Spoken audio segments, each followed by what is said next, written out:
An Epistle to Fleetwood Shephard Esq. Burleigh, May 14, 1689 by Matthew Prior Sir. As once a 12-month to the priest, holy at Rome, here Antichrist, the Spanish king presents a jennet to show his love, that's all that's in it. For if his holiness would thump his reverend bum, gainst horse's rump, he might be quipp'd from his own stable with one more white and eke more able. Or as with gondolas and men his good excellence the Duke of Venice, I wish, for rhyme, it had been the king, sails out, and gives the gulf a ring, which trick of state he wisely maintains, keeps kindness up, twixt old acquaintance, for else, in honest truth, the sea has much less need of gold than he. Or, not to rove and pump one's fancy for popish similes beyond sea, as folks from mudwall'd tenement bring landlords peppercorn for rent, present a turkey or a hen to those might better spare them 10. Even so, with all submission, I, for first men instance, then apply, send you each year a homely letter, who may return me much a better.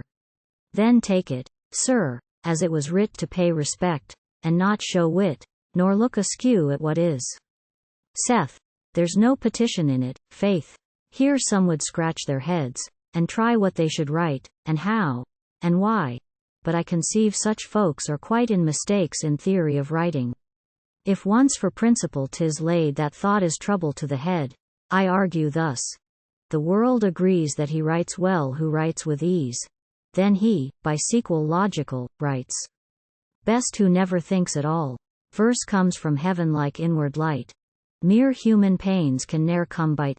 The God, not we, the poem makes. We only tell folks what he speaks.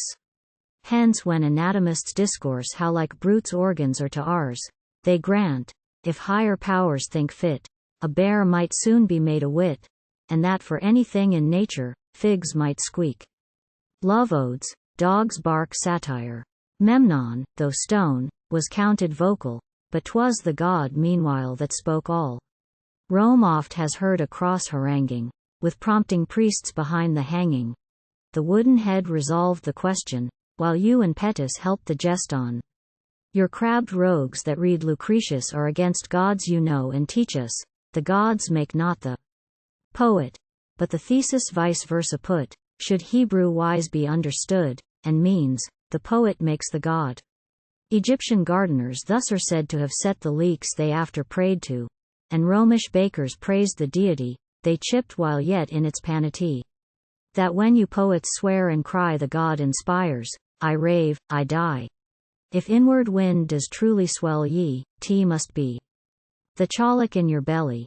That writing is but just like dice, and lucky mains make people wise. That jumbled words, if fortune throw 'em, shall well as Dryden form a poem, or make a speech correct and witty, as you know who, at the committee. So Adams, dancing round the center, they urge, made all things at a venture. But granting matters should be spoke by method rather than by luck, this may confine their younger styles whom Dryden pedagogues at wills, but never could be meant to tie authentic wits like you and I.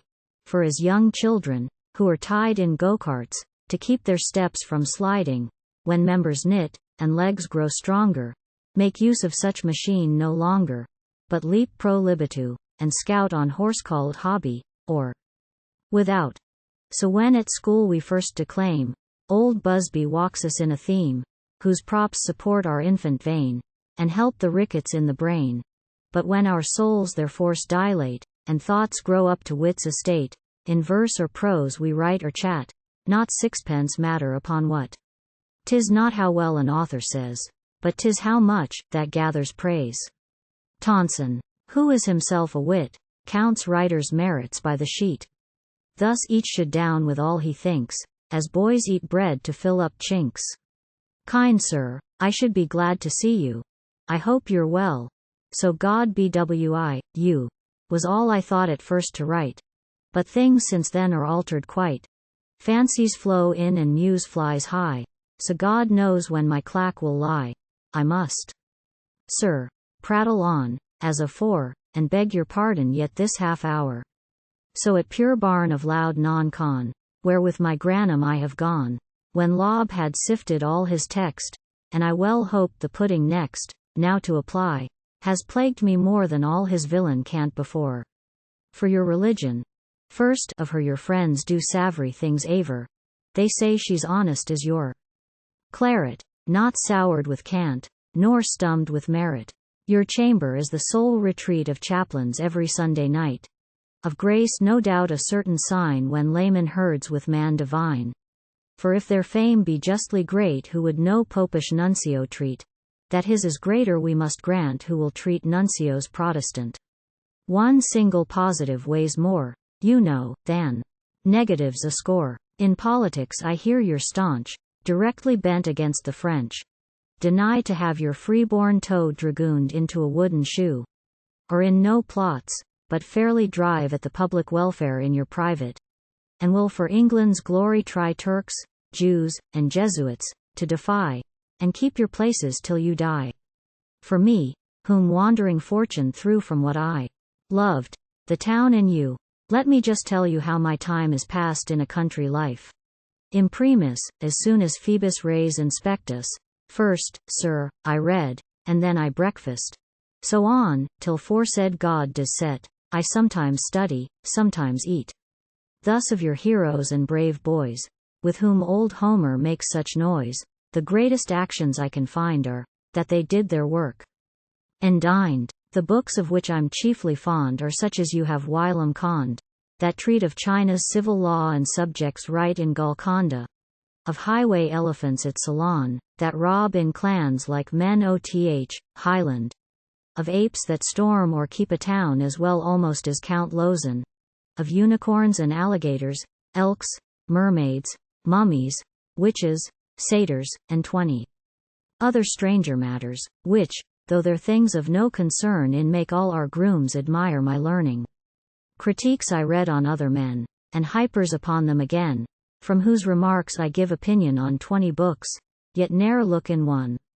Then all your wits that fleer and sham, down from Don Quixote to Tom Tram, from whom I jests and puns purloin, and slyly put them off for mine, fond to be thought's a country wit, the rest, when fate and you think fit. Sometimes I climb my mare and kick her to bottled ale and neighbouring vicar. Sometimes at Stamford take a quart, Squire Shepherd's health, with all my heart.